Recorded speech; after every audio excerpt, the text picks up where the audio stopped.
The doctor's words were clinical, precise, final.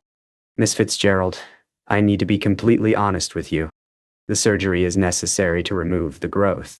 But there's significant risk to your vocal cords. You may never sing professionally again. You may not be able to sing at all." Ella Fitzgerald sat in the consultation room at Mount Sinai Hospital, 51 years old, at the absolute peak of her career, and heard a doctor tell her that the instrument she'd spent 34 years perfecting might be destroyed to save her life. The choice wasn't really a choice. The tumor in her throat was growing. Without surgery, it would eventually kill her. With surgery, she'd live but possibly never sing again. Some choice, some decision for a woman whose entire identity, whose entire understanding of who she was in the world, rested on her ability to make music with her voice. "How long do I have to decide?" she asked, her voice, that perfect, three-octave, legendary voice, sounding thin and scared in the sterile medical office. 2 weeks, the doctor said. "Maybe 3. But Miss Fitzgerald, this is serious. The longer we wait, the more complicated the surgery becomes." Ella nodded, stood, shook the doctor's hand with fingers that trembled slightly, walked out of Mount Sinai Hospital into the cold November air of New York City in 1968, and tried to figure out how to choose between living voiceless and dying while still able to sing. This is the story of what happened when medicine declared Ella Fitzgerald's voice finished. When the best doctors in New York told her she'd never sing again. When she had the surgery anyway, woke up unable to make any sound at all, and then 6 months later did something that made those same doctors question everything they thought they understood about vocal recovery. This is the story of a medical miracle, or stubbornness, or faith, or maybe just proof that sometimes the human spirit refuses to accept what science declares impossible.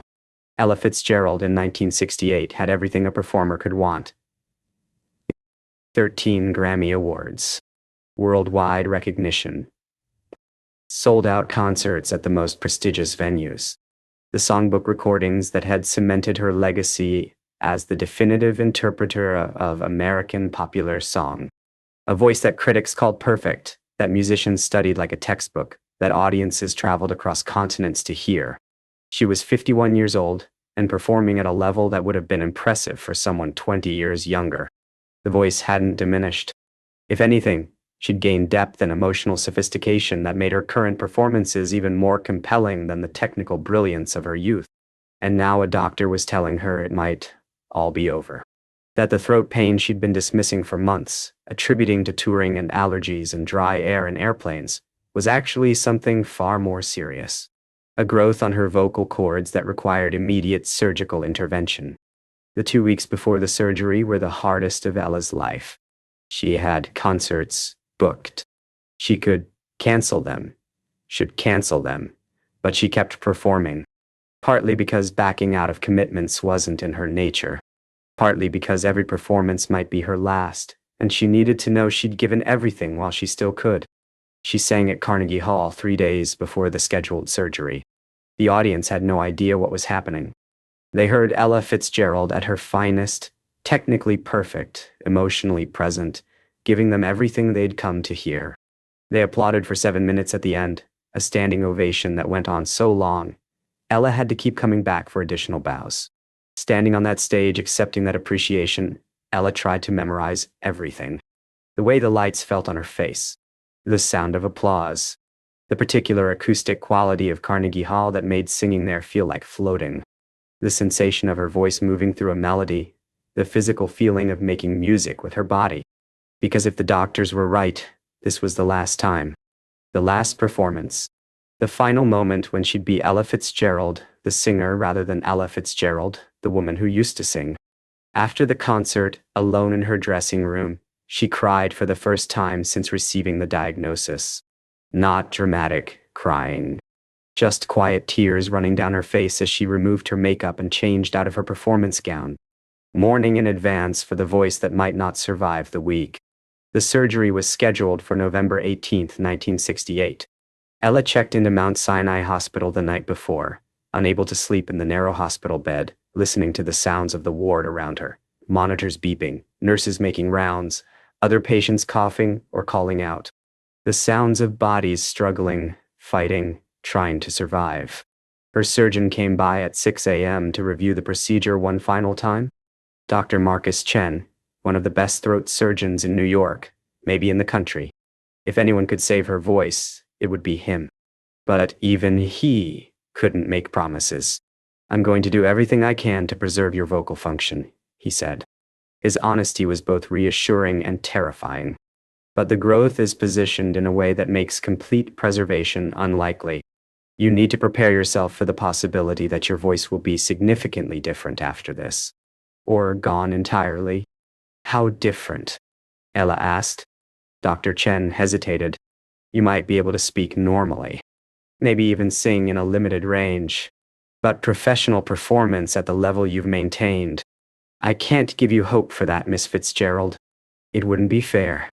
The anesthesiologist arrived, started the IV high, explained what would happen, how she'd feel, when she'd wake up. Everything was professional, careful, kind. Everyone treating her with the respect, due to a legend about to lose what made her legendary. The last thing Ella remembered before the anesthesia took her was Dr. Chen's voice saying, "We'll take good care of you," and thinking that taking care of her meant destroying the thing she cared about most. She woke up 6 hours later in recovery. Groggy, disoriented, throat on fire with pain. A nurse leaning over her, checking vitals, adjusting the IV.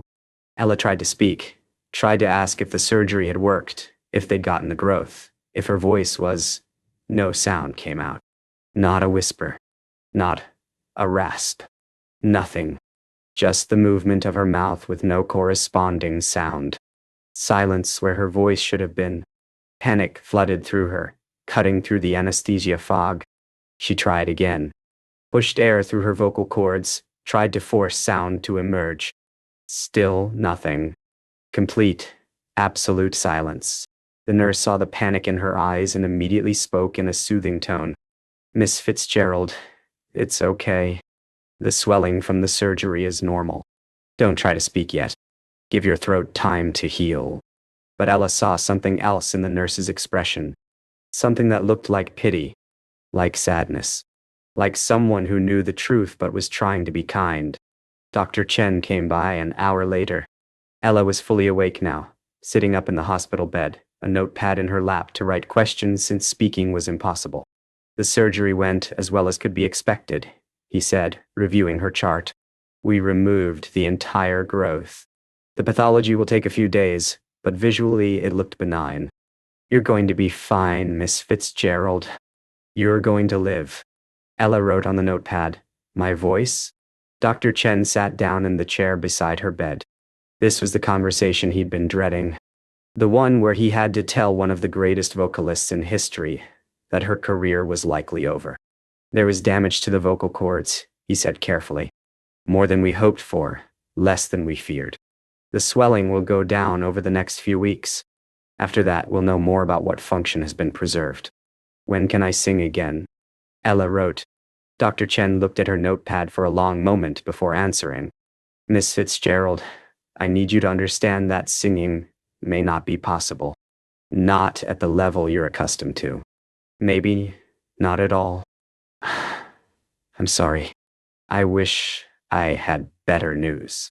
Ella stared at him, then at the notepad in her lap, then at her hands, the hands that had held microphones for 3 decades, that had gestured while she sang, that had signed autographs for thousands of fans. Hands that might never again hold a microphone for anything except speaking, if she could speak at all. The first 3 months after surgery were the darkest period Ella Fitzgerald's life. Darker than being orphaned at 15. Darker than the poverty and homelessness of her teenage years. Darker than any professional setback or personal heartbreak she'd endured. Because this wasn't just about losing a skill. It was about losing her identity. About being forced to answer the question, who was Ella Fitzgerald if she couldn't sing? The swelling went down after 2 weeks. She could make sounds again. Whispers. Rough croaks. Nothing resembling her natural speaking voice, let alone her singing voice. Dr. Chen referred her to a speech therapist who specialized in vocal rehabilitation. Nice woman, very professional, very encouraging. But Ella could see the truth in her eyes too. This was about learning to speak functionally again, not about recovering the ability to perform. 3 months post-surgery, Ella could speak in a hoarse whisper that barely carried across a room. She could say words, string sentences together, communicate basic needs. But singing? She'd tried once, alone in her apartment, doors and windows closed so no one could hear. Tried to sing Summertime, a song she'd performed 1,000 times. The sound that emerged was broken, cracked, wrong, in every way. Not even close to what her voice had been. Not close to what anyone would call singing. She'd stopped trying after that. What was the point? The doctors had been right. Her professional voice was gone. The medical reality was inescapable. Time to accept it and figure out how to be someone new. But here's what the doctors didn't know. What they couldn't have known because medical science doesn't account for human stubbornness that borders on insanity. Ella Fitzgerald wasn't ready to accept what medicine declared impossible. 6 months after surgery, against all medical advice, against the pleading of her manager and friends, against common sense and the clear evidence of her continued vocal limitations, Ella hired a vocal coach, not a speech therapist. A vocal coach who worked with opera singers and Broadway performers. Someone who understood singing as an art form, not just vocalization as a functional skill. The coach's name was Margaret Brennan. Irish woman, 60 years old, trained at Juilliard, known for working miracles with damaged voices. She'd helped singers recover from nodes, from overuse injuries, from vocal strain. But she'd never worked with someone whose vocal cords had been surgically altered. Their first session was brutally honest. Ella tried to sing a simple scale. The sounds that emerged were rough, inconsistent, barely recognizable as musical pitches. Margaret listened without judgment, made notes, then looked at Ella with complete frankness. "This is going to be hard," she said. "Possibly impossible. The damage to your vocal cords is significant. What you're asking, to recover professional level singing ability, goes against every medical opinion you've received." "I know," Ella said, her speaking voice still hoarse and weak. "Why are you doing this?" Margaret asked. "You've had an incredible career. You could retire with your legacy intact. Why risk further damage? Why fight against medical reality?" Ella was quiet for a long moment. Then she said, in her broken, hoarse whisper, "Because if I can't sing, I don't know who I am. And I'd rather fight and fail than just accept what they tell me is impossible." Margaret nodded slowly. "Okay, then let's fight." The rehabilitation was grueling. 2 hours a day, 6 days a week. Breathing exercises that made Ella's damaged throat ache. Vocal exercises that produced sounds so rough and broken they made her want to cry. Trying to rebuild strength and flexibility in vocal cords that had been cut, sutured, permanently altered. Most days felt like failure. The exercises that Margaret assigned were difficult for healthy singers. For someone with Ella's level of vocal damage, they seemed impossible. She'd work for 2 hours and make progress so incremental it was almost imperceptible. A slightly clearer tone on one note. A fraction more control on a sustained pitch. Nothing that felt like real singing. Nothing that suggested she'd ever perform again. Margaret was relentlessly positive, but also brutally honest. "You're not going to sound like you did before," she told Ella repeatedly. "That voice is gone. What we're trying to do is build a new voice. Different but still viable. Still capable of musical expression." "Will it be good enough?" Ella asked. "I don't know," Margaret admitted. "But we won't know unless we try." 3 months into the vocal rehabilitation, something shifted. Not dramatically, not miraculously. But Ella was working through a simple melody, Amazing Grace, chosen because the range was moderate and the melody familiar. And for maybe 3 or 4 notes, her voice sounded clear. Not perfect. Not what it had been, but clear, musical, ... like actual singing rather than just vocalization. She stopped immediately, startled. Tried to repeat those same notes. The clarity was gone, replaced by the usual roughness. But it had been there. For just a moment, she'd heard something that resembled her old voice. Proof that somewhere underneath the damage and the scar tissue and the surgical alteration, something of Ella Fitzgerald's musical instrument still existed. "Did you hear that?" she asked Margaret, afraid she'd imagined it. Margaret nodded, smiling. "I heard it. That's your voice. That's what we're looking for. Now we need to find it again. And again. No more. War. Then again. And again. Until it's consistent instead of accidental." The next 3 months were different. Now that Ella knew the possibility existed, knew that her voice wasn't completely destroyed, she attacked the rehabilitation with renewed determination. The exercises were still painful. Progress was still incremental. But now, there was hope. Now there was evidence that medical impossibility might be wrong. Dr. Chen had scheduled regular follow-up appointments to monitor her recovery. 6 months post-surgery, 9 months, 1 year. At each appointment, he examined her vocal cords, documented the healing, expressed cautious surprise at how well she was doing functionally. But he maintained his original prognosis about professional singing. "Your speaking voice has recovered remarkably well," he told her at the 1-year appointment. "Better than I expected. But Miss Fitzgerald, professional performance is still not advisable. The strain on your vocal cords could cause further damage. You've been given a gift in recovering functional speech. Don't risk it by pushing beyond what your voice can safely handle." Ella smiled politely and didn't tell him she'd been working with a vocal coach for 6 months. Didn't mention the hours of daily exercises. Didn't reveal that she was planning something that would either prove him wrong or prove him devastatingly right. 18 months after surgery, 2 years after doctors had told her she'd never sing professionally again, Ella Fitzgerald contacted her manager with a proposal that made him think she'd lost her mind. "I want to book a performance," she said. "Small venue. Invitation-only audience. Just piano accompaniment. I want to see if I can actually do this." Her manager, Norman Granz, had managed her career for decades. He'd seen her triumph through every challenge the music industry could throw at a black woman vocalist. But this felt different. This felt like setting herself up for public failure. "Ella," he said gently, "you don't have to do this. Your legacy is secure. No one expects you to perform again. Why risk it?" "Because I need to know," she said. "I need to know if all this work, all this rehabilitation, if it was for something or for nothing. I need to stand on a stage and try to sing. If I fail, at least I'll know I tried." Norman couldn't argue with that. He booked a small jazz club in New York, sent invitations to 50 people, musicians, critics, friends, made it clear this was not a public concert. This was Ella attempting something that might not work. Come with understanding, not expectation. The night of the performance, Ella stood backstage feeling the same terror she'd felt at the Apollo Theater in 1934, when her feet had frozen and she'd switched from dancing to singing. That night had changed her life. This night would determine if she still had a life as a singer to change.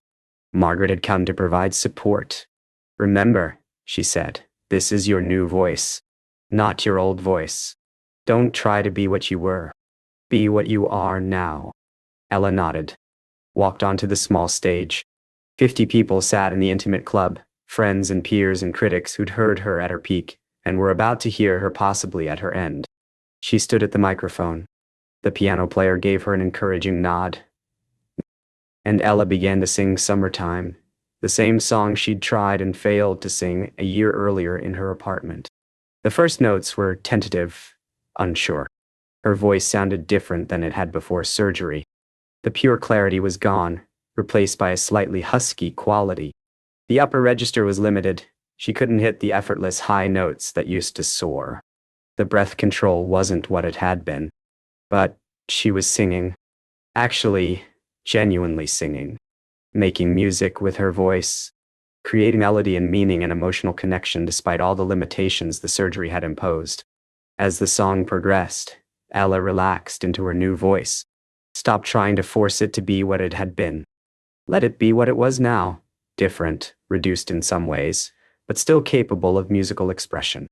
Still capable of telling a story through song.